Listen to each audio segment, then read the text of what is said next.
Olá, eu sou o professor Marcelo Rogero, coordenador do Laboratório de Genômica Nutricional e Inflamação na Universidade de São Paulo, e nós vamos conversar hoje sobre o tema nutrição celular, aminoácidos e micronutrientes com ação potencial no estresse oxidativo. Inicialmente, é importante destacar que no estresse oxidativo nós temos importantes mecanismos relacionados ao aumento da produção de espécies reativas de oxigênio e de nitrogênio, e nessa aula em particular nós vamos abordar os mecanismos, ou o sistema de defesa antioxidante, e nesse sentido nós abordaremos tanto o mecanismo relacionado às enzimas antioxidantes, bem como antioxidantes endógenos e exógenos que compõem o nosso sistema de defesa antioxidante. Quando nós pensamos no sistema antioxidante celular, podemos observar que existe uma importante compartimentalização desse sistema. Aqui, nessa célula, podemos verificar, por exemplo, a presença de uma enzima denominada superóxido dismutase, de uma outra enzima denominada glutationa peroxidase, as quais podem ser encontradas no citoplasma da célula.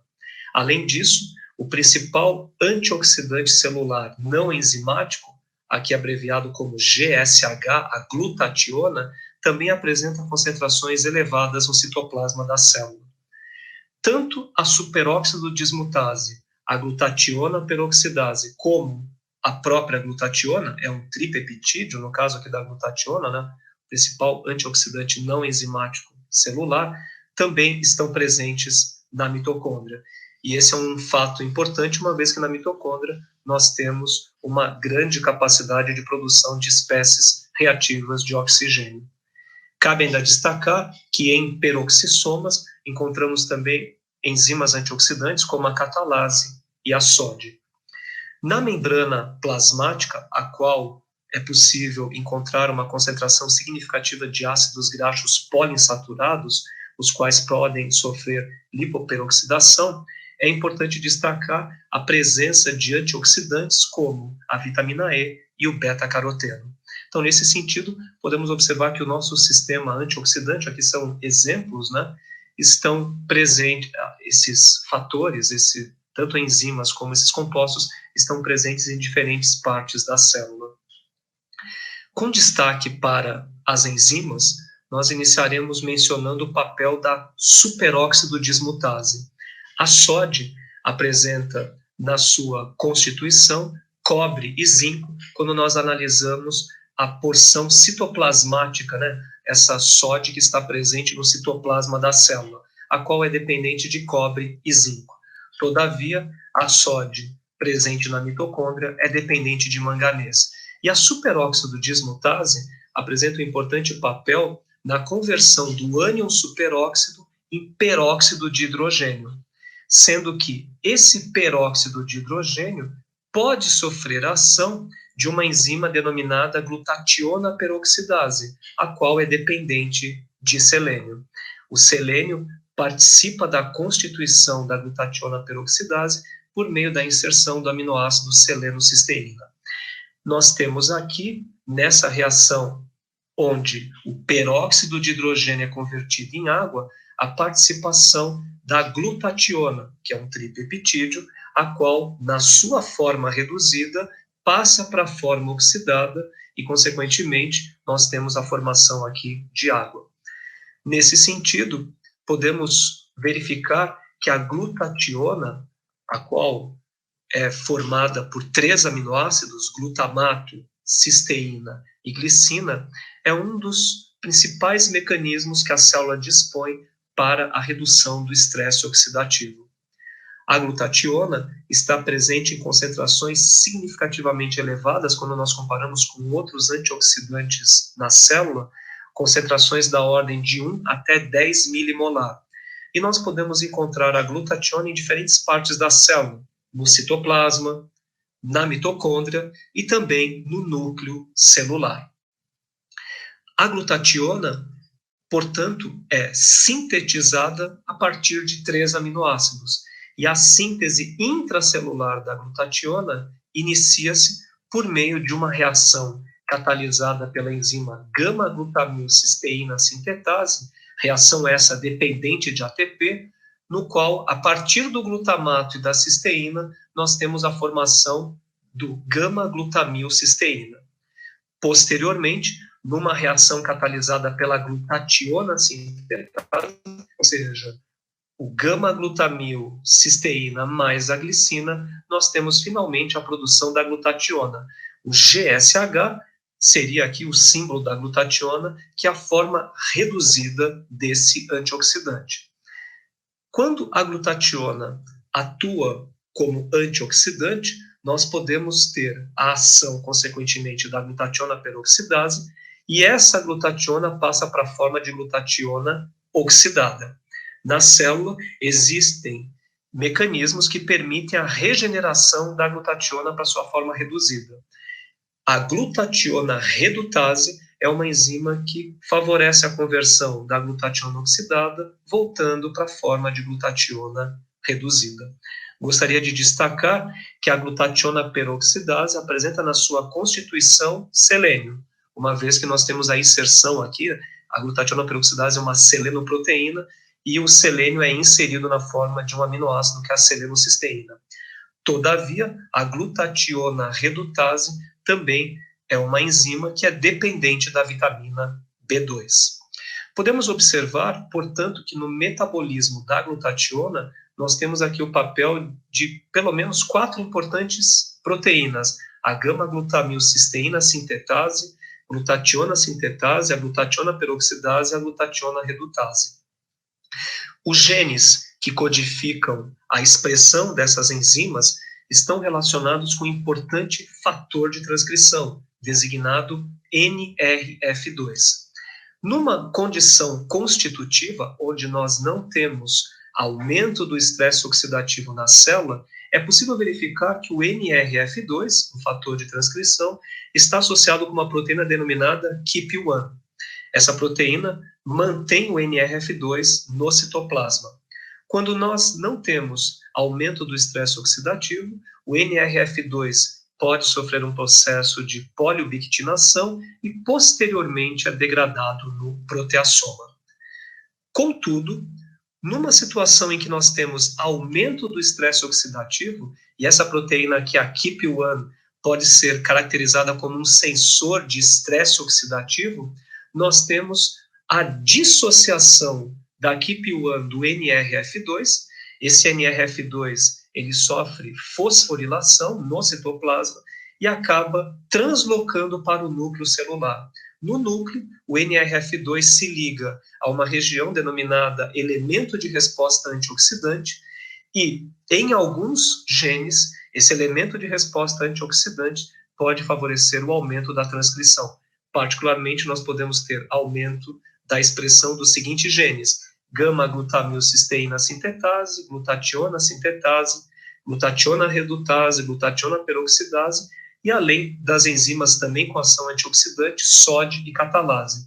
Então, observando aqui o importante papel do NRF2 no mecanismo de controle do estresse oxidativo por meio do aumento da expressão de proteínas que atuam no sistema antioxidante.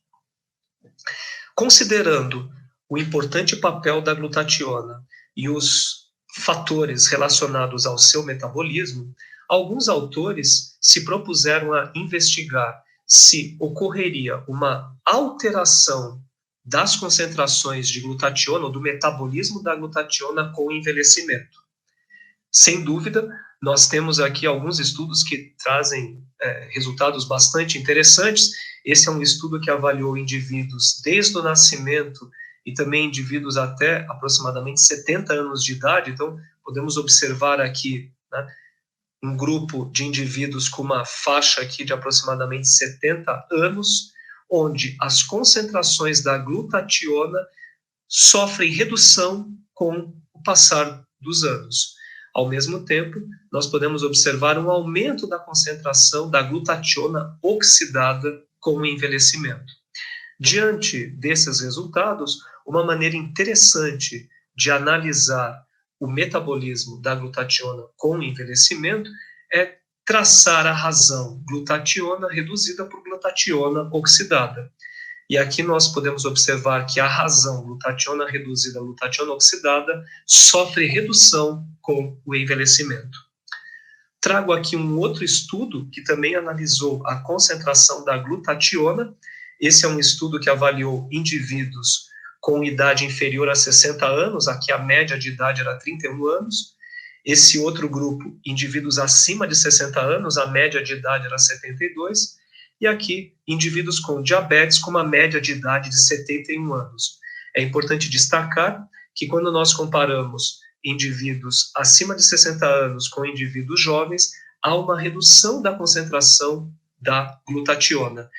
Do mesmo modo, indivíduos com 71 anos de idade, aqui a média de idade do grupo, com diabetes, quando comparados com indivíduos mais jovens, também apresentam redução das concentrações de glutationa.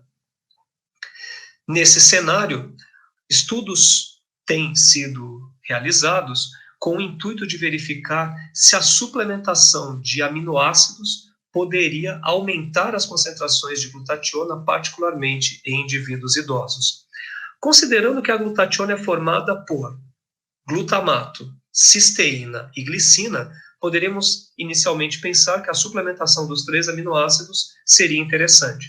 Todavia, o glutamato na célula é oriundo a partir de diferentes reações de transaminação, o que faz com que esse aminoácido não seja um aminoácido limitante na síntese intracelular da glutationa.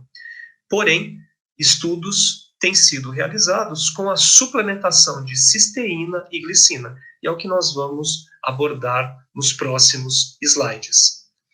Cisteína e glicina, quando nós verificamos a classificação nutricional de aminoácidos, estão presentes no grupo denominado condicionalmente indispensáveis.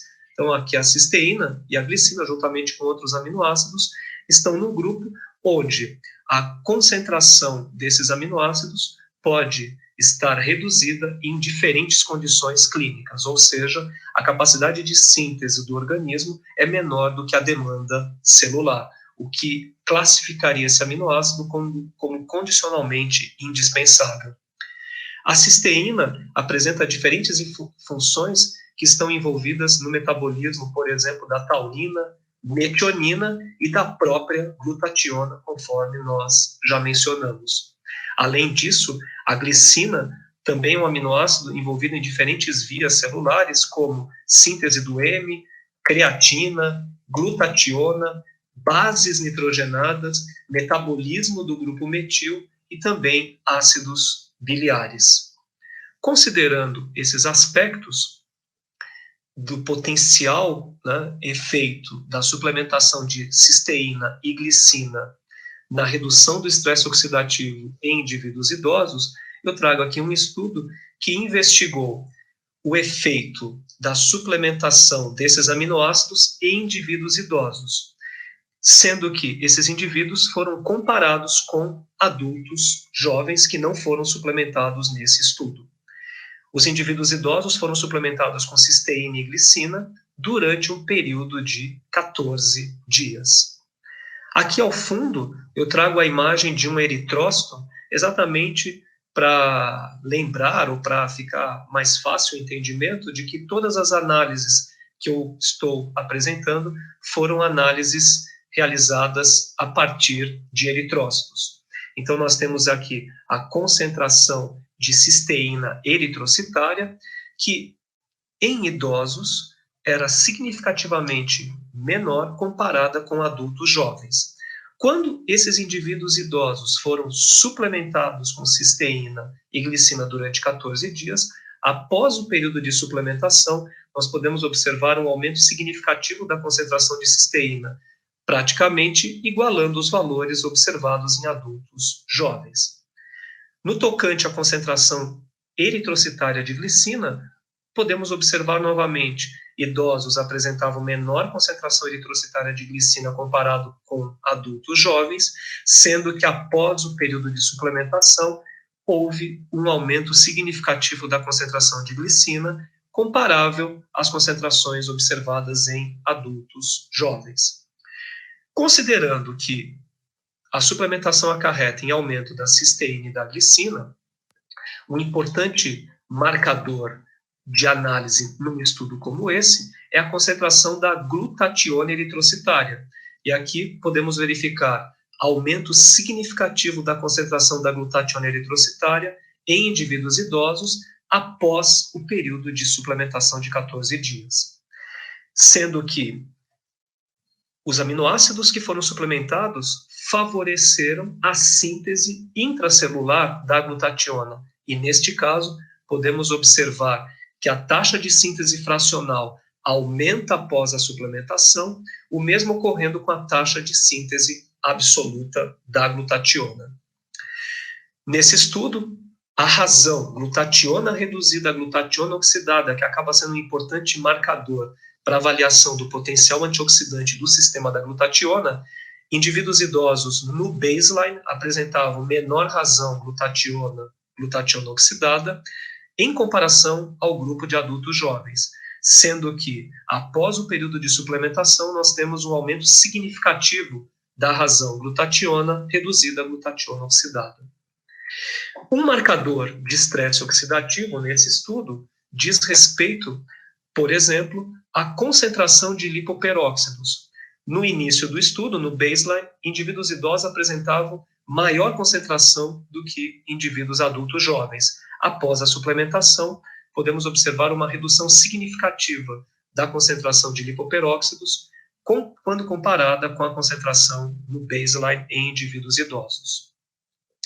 Trago aqui um outro estudo, agora realizado com indivíduos com diabetes não controlado, e conforme nós já havíamos mencionado, o diabetes pode ser caracterizado como uma situação também relacionada ao aumento do estresse oxidativo. Esse é um estudo onde indivíduos diabéticos, uma média de idade de 51 anos, foram comparados com indivíduos controle com uma média de idade de 50 anos. Os indivíduos foram suplementados também com cisteína e glicina durante um período de 14 dias. E nesse estudo, o grupo de indivíduos com diabetes no baseline apresentava menor concentração eritrocitária de cisteína, sendo esta concentração de cisteína no eritrócito aumentada pós-suplementação e valores, de cisteína eritrocitária aqui foram similares àqueles observados ao grupo controle. Similarmente, a concentração de glicina era menor no baseline no grupo diabético, quando comparado com o controle, sendo que após a suplementação, os indivíduos com diabetes apresentaram valores de glicina similares àquele do grupo controle. Nesse estudo, também foi avaliada a concentração de glutationa, a qual, ao final do período de suplementação, foi significativamente maior do que no período pré-suplementação, no grupo com diabetes. A taxa de síntese fracional também foi aumentada no grupo diabético pós-suplementação em relação ao grupo diabético no período pré-suplementação, e o mesmo ocorrendo em relação à taxa de síntese absoluta. A concentração de lipoperóxidos, que se caracteriza aqui como um biomarcador do estresse oxidativo, podemos observar uma concentração significativamente maior no grupo com diabetes, no baseline, comparado com o grupo controle, e temos aqui uma redução significativa no grupo suplementado com cisteína e glicina após 14 dias de suplementação, sendo que essa concentração é significativamente menor quando comparado com os valores no baseline, indicando que o aumento, do sistema da glutationa, a maior concentração de glutationa e a maior capacidade de síntese no eritrócito acarreta numa redução de biomarcadores associados ao estresse oxidativo. Esse é um outro estudo também que comparou indivíduos jovens com indivíduos idosos, e aqui nós temos um importante marcador que diz respeito à capacidade de oxidação de ácidos graxos mitocondrial. Já é conhecido na literatura que com o envelhecimento, uma das teorias propostas está associada com a disfunção mitocondrial, o que prejudicaria de maneira importante a capacidade de oxidação de ácidos graxos. Nesse sentido, podemos observar aqui, em indivíduos deficientes em glutationa, uma menor capacidade de oxidação de ácidos graxos quando comparados com indivíduos jovens.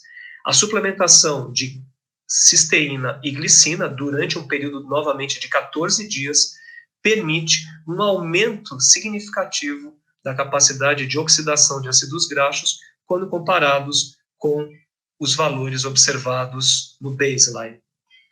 Além disso, indivíduos idosos com reduzida concentração de glutationa em eritrócitos apresentavam maiores valores para o índice Roma, o qual está associado, né, à resistência à ação da insulina. A suplementação com glicina e cisteína permite uma redução significativa do Roma-IR quando comparado com os valores observados no baseline. Trago aqui um outro estudo, numa condição onde nós temos um importante componente, que é o aumento da inflamação, onde indivíduos infectados com HIV, uma média de idade de 56 anos, foram estudados também em relação ao sistema da glutationa e ao estresse oxidativo.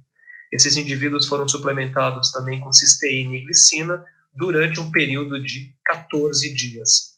E é possível observar que, pós-suplementação, há um aumento significativo da concentração de cisteína eritrocitária, o mesmo ocorrendo também em relação à glicina, um aumento significativo da glicina eritrocitária, assim como, nesse estudo, foi possível observar um aumento da taxa de síntese absoluta de glutationa, bem como um aumento da glutationa eritrocitária. Esse estudo e os estudos anteriormente demonstrados nos levam a crer que, sem dúvida, um importante limitante da síntese intracelular da glutationa é o fornecimento de aminoácidos, no caso cisteína e glicina, uma vez que o aumento da concentração desses aminoácidos favorece um retorno a uma taxa de síntese adequada na célula. Isso também está associado com o aumento da razão de glutationa reduzida por glutationa oxidada em indivíduos suplementados durante 14 dias, e bem como foi verificada uma redução de biomarcadores associados ao estresse oxidativo. Aqui, a análise de espécies reativas de oxigênio, nós temos uma menor concentração no período pós-suplementação. Além da suplementação de aminoácidos, que é um dos pontos relacionados aqui à nossa aula, nós também podemos citar no sistema antioxidante, né, outros antioxidantes que participam no interrelacionamento de antioxidantes, como o alfa-tocoferol, a principal forma ativa da vitamina E. Na membrana plasmática, o alfa-tocoferol pode inativar espécies reativas de oxigênio, e nesse caso o alfa-tocoferol passa por uma forma oxidada, denominada radical alfa-tocoferil.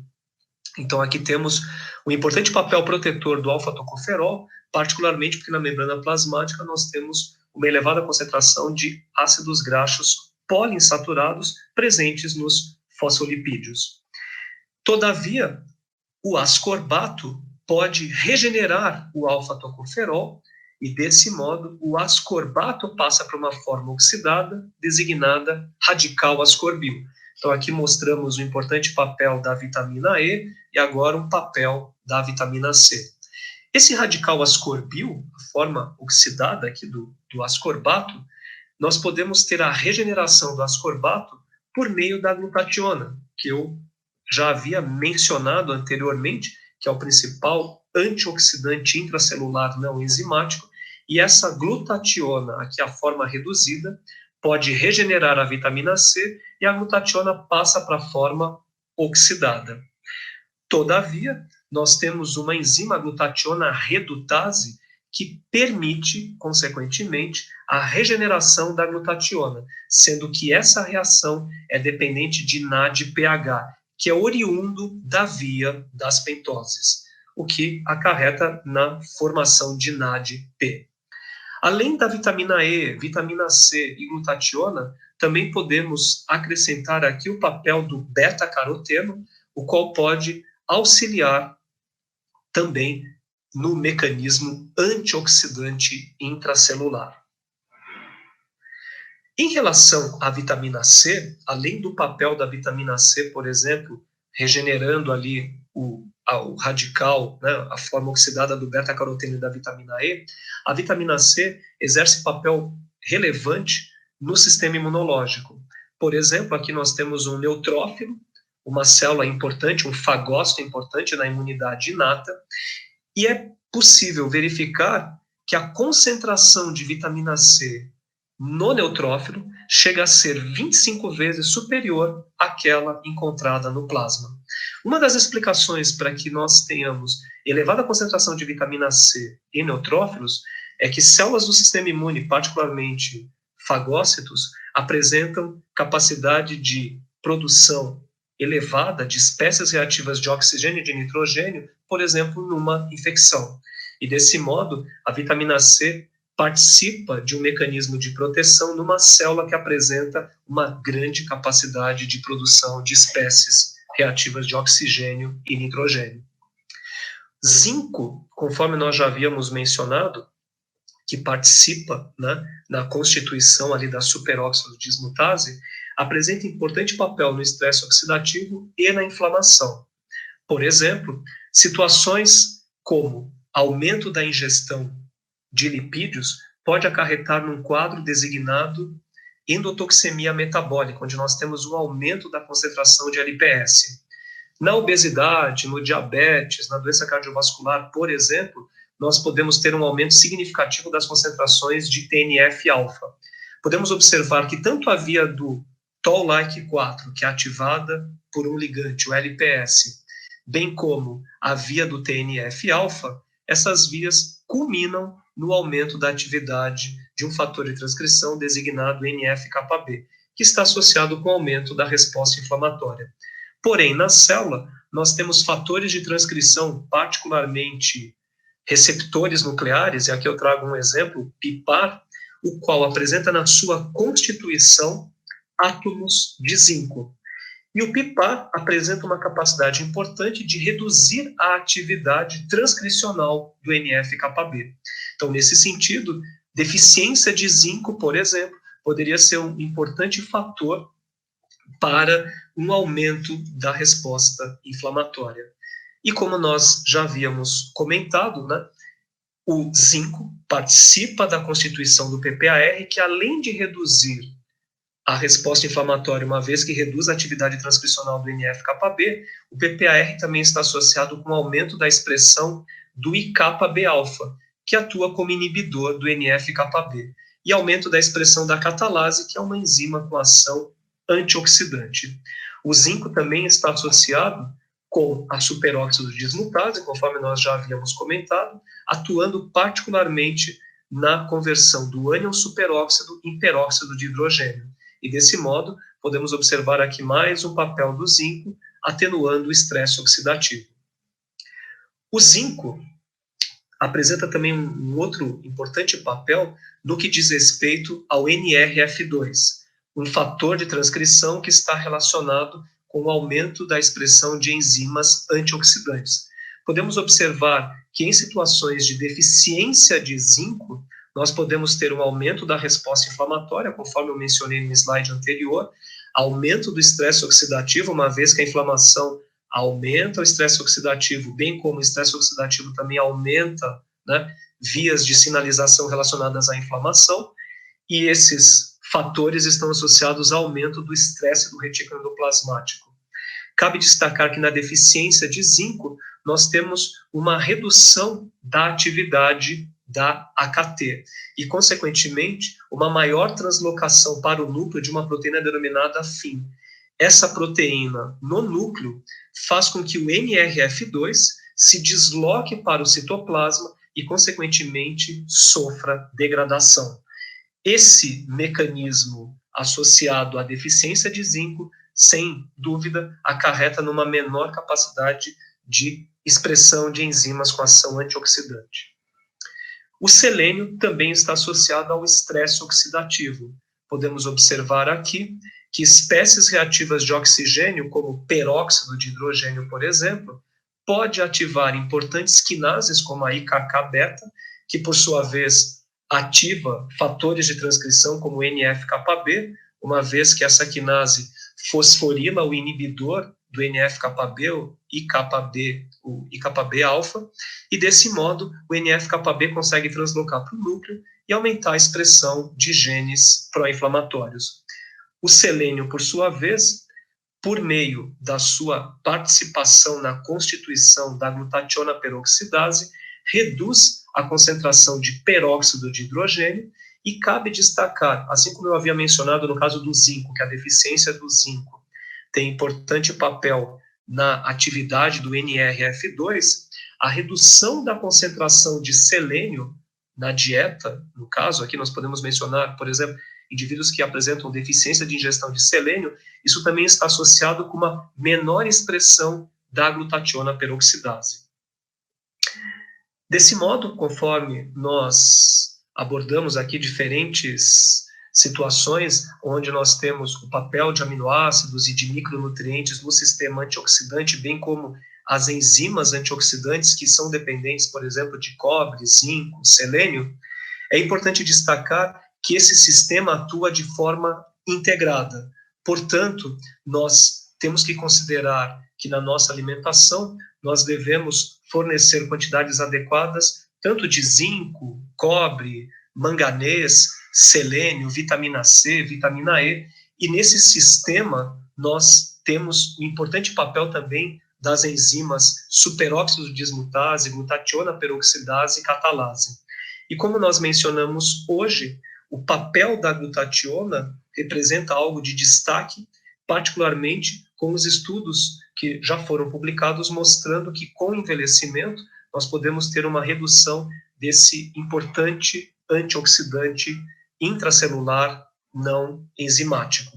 Portanto, os estudos publicados até o momento, né, indicam que a suplementação de cisteína e glicina pode aumentar a concentração de glutationa intracelular, acarretando também no aumento da razão glutationa reduzida a glutationa oxidada, o que promove redução do estresse oxidativo, particularmente da concentração de espécies reativas de oxigênio, e, além disso, a suplementação de cisteína e glicina pode ter um papel importante na redução da disfunção mitocondrial, ou em aumento da função mitocondrial, o que, por exemplo, está associado com o aumento da oxidação de ácidos graxos em indivíduos idosos.